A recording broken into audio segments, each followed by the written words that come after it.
નમસ્કાર વિદ્યાર્થી મિત્રો, આજે આપણે પર્યાવરણ વિષયમાં ચેપ્ટર 16 સ્વચ્છતા આપણું કામ વિશે અભ્યાસ કરીશું.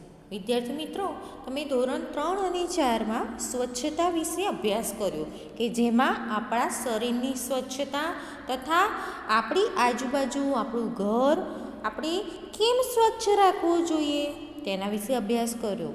ખરું ને વિદ્યાર્થી મિત્રો? તો સ્વચ્છતા કહેવાય છે કે સ્વચ્છતા ત્યાં પ્રભુતા, એટલે કે જ્યાં સ્વચ્છતા હોય છે ત્યાં પ્રભુનો વાસ હોય છે, ભગવાનનો વાસ હોય છે. આપણે અત્યાર સુધી અભ્યાસ કર્યો કે આપણે હંમેશા આપણું શરીર, આપણું ઘર, આપણું આંગણું ચોખ્ખું રાખવું જોઈએ તથા જે કચરો છે તે કચરો હંમેશા કચરા પેટીમાં જ નાખવો જોઈએ. સાથે સાથે આપણે પર્યાવરણ વિષયમાં એ પણ અભ્યાસ કર્યો કે આપણી આજુબાજુમાં જે વિવિધ જાહેર સ્થળો આવેલા છે, જેવા કે શાળા, બગીચો, મંદિરો, બેંક, હોસ્પિટલ, તો આ વિવિધ જે સ્થળો છે તે સાથે સાથે જાહેર આપણા ગામના જે રસ્તા છે તે માટે આપણે શું હોય છે તો સફાઈ કામદાર, એટલે તે બધાની સફાઈ રાખનાર જે કામદાર હોય છે તે કે જે લોકો તેને હંમેશા સ્વચ્છ રાખે છે. પણ આપણે ઘણી વખત શું કરીએ છીએ વિદ્યાર્થી મિત્રો કે ઘણી વખત ઘણા લોકો એવા પણ હોય છે કે રસ્તામાં આવતા જતા કે ગમે ત્યાં કચરો ફેંકી દે છે કે જેથી તે લોકોનું કામ વધી જાય છે. એ લોકો કચરો વાળી અને કચરો ભેગું કરી કચરા પેટીમાં તો નાખે જ છે, પરંતુ આપણે ગમે ત્યાં ગંદકી કરી કચરો નાખી અને આપણે તેમનું કામ વધારી દઈએ છીએ. તો આજે આપણે આ પાઠમાં સ્વચ્છતા આપણું કામ, એટલે આપણે હંમેશા સ્વચ્છ રહેવું જોઈએ. સાથે સાથે આપણી આજુબાજુના લોકોને સ્વચ્છતા વિશે જણાવવું જોઈએ. શું તમે તમારી આસપાસ આવા દ્રશ્યો જોયા છે? તો બાજુમાં અમુક ચિત્રો આપેલા છે વિદ્યાર્થી મિત્રો, જેમાં જે સફાઈ કામદારો છે તે વિવિધ સ્થળોની સફાઈ રાખે છે અને આપણી આજુબાજુને સ્વચ્છ રાખી અને આપણને ચોક્કસ સ્વચ્છ વાતાવરણ પૂરું પાડે છે. તો નીચેના ચિત્રોમાં આપણને જોવા મળે છે કે સફાઈ કામદાર સફાઈ કરી જે કચરો છે તે કચરા પેટીમાં નાખે છે, શહેર સ્વચ્છ રાખે છે, આપણા ઘરેથી કચરો ઉપાડી તે મોટી કચરા પેટીમાં નાખે છે. સાથે સાથે તે લોકો જે ગટર હોય છે તે ગટરનો પણ કચરો સાફ કરે છે. તો આવા દ્રશ્યો તમે આપણે ઘરની આજુબાજુ કે બહાર આવતા જતા જોયા હશે. તમે ક્યારેય સફાઈ કામદાર લોકો વિશે વિચાર કર્યો છે? તો જે સફાઈ કામદાર લોકો છે તેમના વિશે આપણે કોઈ દિવસ વિચાર કર્યો છે વિદ્યાર્થી મિત્રો? આપણને એમ થાય કે એ લોકો સફાઈ કામદાર છે તો તે હંમેશા સ્વચ્છ રાખે છે બધું. તો આ કામ કરતા લોકો આપણા માટે સ્વચ્છતાનું કેટલું મોટું અગત્યનું કામ કરી રહ્યા છે. જો આ લોકો સફાઈનું કામ ના કરે તો આપણા ઘરનું આંગણું, આપણું ઘર, આપણા ઘરને કે શહેરીના કે ગામના જે રસ્તા છે તે ગંદા રહી જાય. અને શું થાય? જો ગંદકી હોય તો રોગ થાય. ખરીની વાત વિદ્યાર્થી મિત્રો? દરેક જગ્યાની સ્વચ્છતા રાખવામાં આપણી શું જવાબદારી છે? તો આપણું ઘર, આપણી આજુબાજુ, શાળા, બેંક, હોસ્પિટલ, બગીચા, તો આ બધી જ બાજુ આપણે સ્વચ્છ રાખવા માટે આપણે શું કરવું જોઈએ? તો સૌથી પ્રથમ આપણી આજુબાજુની જગ્યા વાળીને સાફ અને સ્વચ્છ રાખવી જોઈએ. એટલે આપણું ઘર, ઘરની બહારનું આંગણું તે હંમેશા વાળી અને સ્વચ્છ રાખવું જોઈએ. આપણા ઘરનો કચરો, એંઠવાડ વગેરે કચરા પેટીમાં જ નાખવો જોઈએ. એટલે આપણા ઘરનો જે કચરો છે તથા જે રાંધેલો એંઠવાડ હોય છે તે એંઠવાડ શેમાં નાખવો જોઈએ? તો કચરા પેટીમાં. સાથે સાથે વિવિધ જે જાહેર સ્થળો છે ત્યાં કોઈ દિવસ ગંદકી કરવી જોઈએ નહીં. ઘણી વખત આપણે મંદિરોમાં, બગીચામાં ફરવા જઈએ છીએ તો જે નાસ્તાના પેકેટ હોય છે કે પાણીની બોટલ હોય છે તે આપણે તેનો વપરાશ કરી ગમે ત્યાં ફેંકી દઈએ છીએ, પણ તેવું કરવું જોઈએ નહીં. ઘર, સોસાયટી, મહોલ્લો વગેરે જગ્યાએ કચરાના ઢગલા ન કરવા જોઈએ. એટલે ઘણી વખત એવું થાય કે આપણે ઘણી વખત ગયા હોય તો ઘણી સોસાયટીના ગેટ આગળ કે દરવાજા આગળ નકરો કચરાનો ઢગલો આપણને જોવા મળે છે, પરંતુ તેવું કરવું ન જોઈએ. દરેક સોસાયટીમાં કચરાપેટી મૂકેલી હોવી જોઈએ. સાથે સાથે આપણે ગામડામાં કે શહેરમાં શૌચાલય માટે હંમેશા શૌચાલયનો ઉપયોગ જ કરવો જોઈએ. સફાઈ કામદારો સફાઈનું કામ ન કરતા હોય તો શું થાય વિચારો. તો વિદ્યાર્થી મિત્રો, સફાઈ કામદારો છે જો એ સફાઈનું કામ ન કરતા હોય તો આપણા ઘરના આંગણા, રોડ, રસ્તા ઉપર કચરો ગમે ત્યાં જેમ તેમ પડેલો જોવા મળે. શું થાય તો ગંદકી થાય, અને ગંદકી ફેલાય તો શું થાય, ત્યાં માખી અને મચ્છરોનો ઉપદ્રવ વધી જાય અને રોગો ફેલાય. આપણા ઘરની આસપાસનો કચરો આપણે જાતે વાળીને એકઠો કરવો પડે અને કચરાપેટીમાં નાખવો પડે. કચરાપેટીમાંનો કચરો ક્યાં નાખવો, હવે તેનો પ્રશ્ન ઊભો થાય. તથા સાથે સાથે આપણે જે જગ્યાએ ફરવા જઈએ છીએ તે વિવિધ જાહેર માર્ગો, બગીચા, બસ સ્ટેશન, રેલવે સ્ટેશન, આ જે દરેક જગ્યા છે તેની પણ સફાઈ થઈ શકે નહીં. તે પણ જ્યાં જુઓ ત્યાં ગંદકી ફેલાઈ હોય. તેથી જ જ્યાં જુઓ ત્યાં કચરાના ઢગ અને ગંદકી જોવા મળે. આને કારણે બધા લોકોનું આરોગ્ય એટલે સ્વાસ્થ્ય ઉપર તકલીફ થાય છે.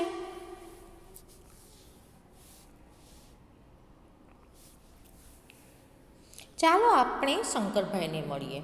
તો તેઓ ગામની સફાઈની કામગીરી છે. એટલે અહીં એક વ્યક્તિની વાત કરી છે જેમનું નામ શંકરભાઈ છે. તેઓ શું કરે છે, ગામની સફાઈ કરે છે. તેમની સાથે પ્રશ્નોત્તરી કરીએ, એટલે તેમને અમુક પ્રશ્નો પૂછવાના છે. તેઓ શું જવાબ આપે છે તે પણ જાણીએ. હવે શંકરભાઈને પ્રશ્ન પૂછવામાં આવે છે કે તમે સફાઈનું કામ ક્યારથી કરો છો? તો શંકરભાઈ જવાબ આપે છે, લગભગ 30 વર્ષથી. જ્યારથી મારા પિતાજીનું અવસાન થયું ત્યારથી હું ગામની સફાઈ કરું છું. તમે આ કામ શા માટે કરો છો? તો શંકરભાઈ શું જવાબ આપે છે, આ અમારો વ્યવસાય છે અને રોજગારી માટે આ કરવું પડે છે. તો એ શું કહે છે કે આ તો અમારો વ્યવસાય છે અને અમારી આવક, રોજગારી માટે અમારે આ કામ કરવું પડે છે. તમારે કેટલા સંતાન છે? તો શંકરભાઈ શું કહે છે, 2 દીકરા અને 1 દીકરી છે. શું તેઓ પણ સફાઈ કામ કરે છે? ના, તેઓ સફાઈ કામ કરવા તૈયાર નથી. એટલે શંકરભાઈના જે બાળકો છે તે સફાઈ કામ કરવા તૈયાર નથી. તો તેઓ શું કરે છે? તો શંકરભાઈ જવાબ આપે છે, એક દીકરો ભણીને શિક્ષકની નોકરી કરે છે અને બીજો દીકરો ભણી રહ્યો છે. જોયું વિદ્યાર્થી મિત્રો, શંકરભાઈ પોતે ભલે સફાઈનું કામ કરે છે, પરંતુ તે પોતાના બાળકોને ભણી ગણી અને સારી નોકરી મળે તેવું ઈચ્છે છે. તમને આ કામ કરવાનું ગમે છે? તો શંકરભાઈ શું કહે છે, નથી ગમતું. ગંદકી કોને ગમે? મને તો ભણેલા ગણેલા લોકોને આ રીતે ગંદકી કરતા જોઉં છું ત્યારે વધારે ગંદુ થાય છે. તો હવે આ સફાઈનું કામ કોણ કરશે? તો શંકરભાઈ શું જવાબ આપે વિદ્યાર્થી મિત્રો? તો દરેક વ્યક્તિએ પોતે જાતે સફાઈનું કામ કરવું પડે. અને જો બધા ગંદકી કરવાનું બંધ કરે અને કચરો ઓછો ફેલાવે તો સફાઈ કામદારો છે તે સફાઈ કામદારોનું કામ પણ ઓછું થઈ જાય. અને દરેક વ્યક્તિએ પોતાની સ્વચ્છતા અને આજુબાજુની સ્વચ્છતાનું ધ્યાન રાખે તે ખૂબ જ જરૂરી છે. લખો, તમારી શાળા કે ઘરની આસપાસ સફાઈ કામ કરતા લોકો સાથે વાત કરો. તેઓ ક્યારથી આ કામ કરે છે? તો વિદ્યાર્થી મિત્રો, આપણી સોસાયટી કે ફ્લેટમાં જે સફાઈ કામદાર છે તો તમને ખ્યાલ હોય કે તે ઘણી વખત લાંબા સમયથી એટલે 5-10 વર્ષથી પણ તેઓ કામ કરે છે. તેઓ કેટલું ભણ્યા હોય? તો ઉંમરલાયક જે સફાઈ કામદાર છે તે હંમેશા પોતાના બાળકોને ભણાવે છે. અને જે ઉંમરવાળા હોય સફાઈ કામદાર તેઓ ઓછું ભણ્યા હોય તેથી તો તે સફાઈનું કામ કરે છે. તેઓએ કોઈ બીજું કામ શોધવા પ્રયત્ન કર્યો હતો? તો વિદ્યાર્થી મિત્રો, ઘણી વખત એવું થાય કે જે સફાઈ કામદાર હોય છે તે શરૂઆતમાં બીજું કામ કરવા માટે પ્રયત્ન તો કરે છે, પરંતુ અમુક ઋતુ હોય, ચોમાસાની ઋતુ હોય તેવી ઋતુમાં તેમને ચોક્કસ કામ મળતું નથી. તેથી ઘણી વખત તેમના માતા પિતા હોય કે દાદા દાદી હોય જે સફાઈ કામદારની નોકરી કરતા હોય ત્યારબાદ તેમને વારસાગત રીતે આ સફાઈ કામદારનું કામ મળે છે. તેમના સંતાનો શું કરે છે? તો મોટે ભાગે અત્યારના જમાનામાં સફાઈ કામદારો પોતાના બાળકોને ભણાવે છે. આ કામ કરવામાં તેમને કેવી મુશ્કેલીઓનો સામનો કરવા પડે છે? તો વિદ્યાર્થી મિત્રો, સફાઈ કામદારનું જે કામ છે એ આપણે પોતે વિચારીએ કે તે એક સફાઈ કરવાનું કામ છે. જે લોકો ગંદકી ગમે ત્યાં કરે છે તે ગંદકી સાફ કરવાનું તેઓ કામ કરે છે. તેથી તેઓ ઘણી મુશ્કેલીઓનો સામનો કરે છે. સાથે સાથે સફાઈ કરતાં જો રસ્તો સાફ કરતા હોય તો રસ્તાની જે ધૂળ માટી છે તે ફેફસા વાટે નાક વાટે ક્યાં જાય છે? ફેફસામાં જાય છે અને તેથી તેમને શ્વસન તંત્રના રોગો થાય છે. સાથે સાથે ધૂળ અને ગંદકી ચોંટવાથી તેમને ચામડીના રોગો પણ થાય છે. હાથ પગ કપડાં ગંદા થાય છે. ગંદકી સાફ કરતી વખતે કોઈકવાર આરોગ્ય એટલે તેમનું શરીર પણ બગડે છે. કોઈવાર ગટરની સાફ કરતાં ઘણી વખત આપણે પેપરમાં વાંચીએ છીએ કે ઘણીવાર ગટરો સાફ કરતાં ઘણા સફાઈ કામદાર અંદર ગુંગળાઈને બેભાન થઈ જાય છે તથા તેમનો જીવ જવાનો પણ સંભવ રહે છે. તો આવી વિવિધ મુશ્કેલીઓનો સામનો આપણી આજુબાજુ જે સફાઈ કામદાર છે તેમને કરવો પડે છે.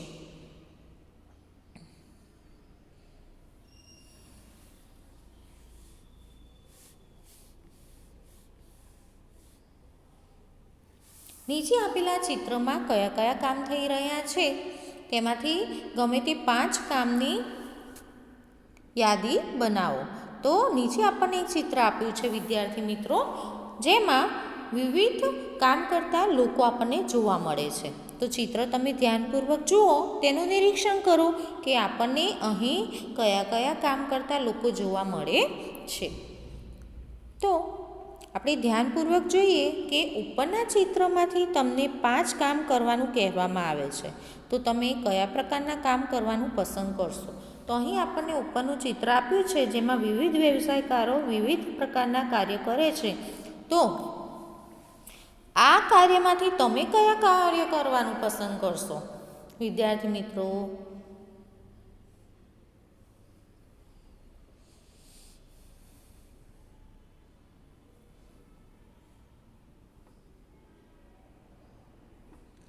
તો સૌપ્રથમ ચિત્રમાં તમને ઉપરના ભાગે શાળા દેખાય છે વિદ્યાર્થી મિત્રો. તો શાળામાં બાળકોને ભણાવવું એટલે શિક્ષક તરીકેની નોકરી પણ તમે કરી શકો છો. પછી બીજું શું વિદ્યાર્થી મિત્રો?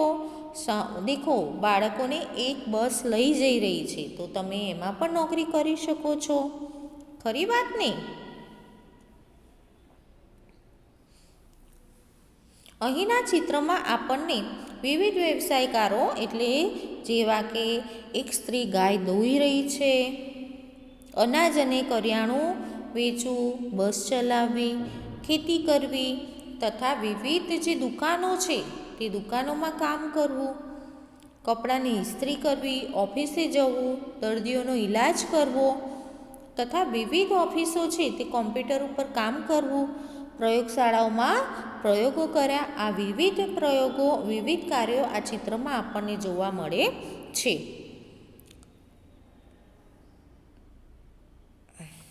હવે આપણને જે ચિત્ર જોવા મળ્યું છે તે ચિત્રમાં દર્શાવેલા તમામ કામ કઈ રીતે ઉપયોગી છે? તો આપણને આ વિવિધ ચિત્રમાં શું જોવા મળે છે વિદ્યાર્થી મિત્રો? કે ગાય દોવી. તો અહીં એક સ્ત્રી શું કરે છે? ગાય દોઈ રહી છે. કે ગાય દોવાથી આપણને શું મળે છે? દૂધ મળે છે અને તે દૂધમાંથી દહીં, છાશ, ઘી, પનીર વિવિધ જેવી ચીજો આપણને જોવા મળે છે. સાથે સાથે કરિયાણું વેચવું. તો કરિયાણું વેચવું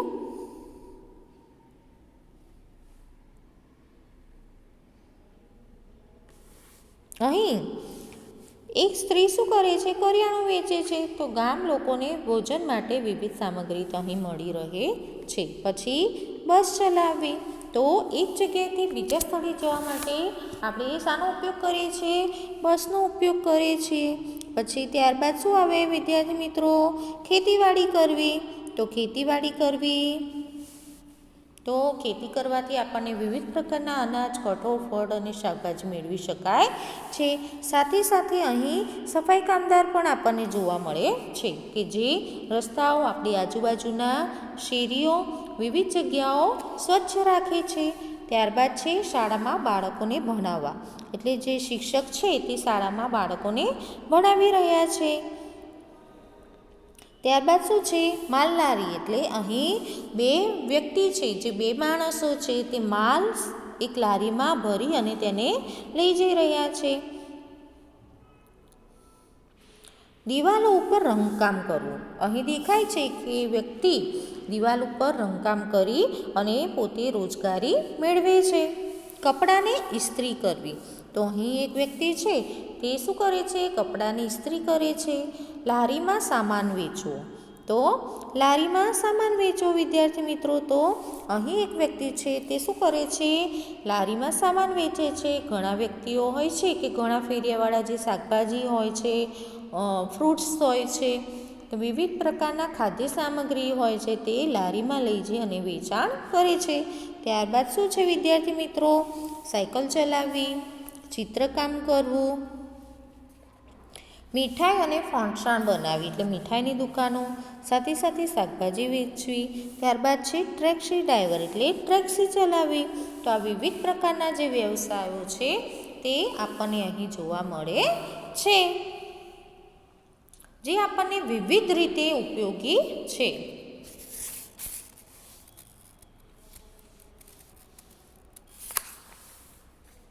ચર્ચા કરો.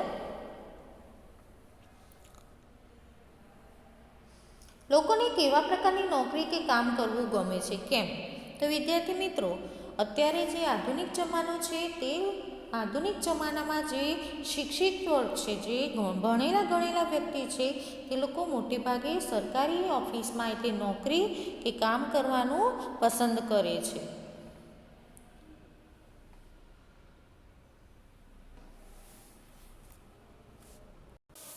કેમ? તો નોકરી એ સલામતીવાળી જગ્યા છે. ત્યાં મહેનત વધારે એટલે શ્રમ, શારીરિક શ્રમ નથી કરવો પડતો. ટેબલ અને ખુરશી ઉપર બેસી આરામથી આપણે જે પણ કાર્ય હોય છે તે કરવું પડે છે. તેથી મોટેભાગે લોકો ઓફિસમાં કામ કરવાનું પસંદ કરે છે. અનુમાન કરો. જો કોઈ સફાઈ કામદાર કામ ન કરે તો શું થાય? જો તમારી શાળા અને ઘરની બહાર પડેલો કચરો એક અઠવાડિયા સુધી કોઈ સાફ ન કરે તો શું થાય? તો વિદ્યાર્થી મિત્રો, જો આપણા એક અઠવાડિયા સુધી આપણી ઘર કે આપણી આજુબાજુમાં જો સફાઈ કામદાર કે સફાઈ કામ ન થાય તો શું થશે? કચરાના ઢગલા જોવા મળશે. આજુબાજુ જ્યાં જુઓ ત્યાં ગંદકી ફેલાયેલી જોવા મળે છે. સાથે સાથે શાળા અને ઘર બંનેની બહાર કચરો એક અઠવાડિયા સુધી સાફ ન થાય તો તે કચરામાંથી શું આવે છે? દુર્ગંધ આવે છે. અને કચરાના ઢગલામાં ભીનો અને સૂકો કચરો હોવાથી તે સડી જાય છે અને રોગો થાય છે અને ત્યાં રહેવાનું મુશ્કેલ બની જાય છે. કચરો સાફ કરવા માટેના યંત્રો કે કોઈ અન્ય ઉપાય વિશે વિચારો, જેથી લોકોને અણગમતા કામ કરવા ન પડે. તમે જે વિચાર્યું હોય તેનું ચિત્ર દોરો. તો વિદ્યાર્થી મિત્રો, આપણને અહીં પણ નીચે વિવિધ પ્રકારના બાળકોએ દોરેલા ચિત્રો જોવા મળે છે કે જેમાં વિવિધ યંત્રો દ્વારા કચરો ભેગો કરવામાં આવે છે. હવે તેના માટે સરકારે પણ હમણાં એક યોજના બહાર પાડી હતી કે જેમાં વિવિધ પ્રકારની કચરાપેટી જે સરકારી લેવામાં આવે છે, કચરો લેવા માટે જે ગાડી આવે છે, તેમાં પણ સૂકો કચરો અલગ નાખવાનો હોય છે અને જે ભીનો કચરો હોય છે તે પણ અલગ નાખવાનો હોય છે. તેથી વધારે ગંદકી ફેલાતી નથી. સાથે સાથે વેક્યુમ ક્લીનર, કે વેક્યુમ ક્લીનરથી પણ આપણે કચરો સાફ કરી શકીએ છીએ. ત્યારબાદ તમને ખ્યાલ હોય કે મ્યુનિસિપાલિટી હોય છે તો તે મ્યુનિસિપાલિટી રોડ સાફ કરવાનું પણ મશીનથી વિવિધ પ્રકારના જે રોડ હોય છે તે સાફ કરે છે.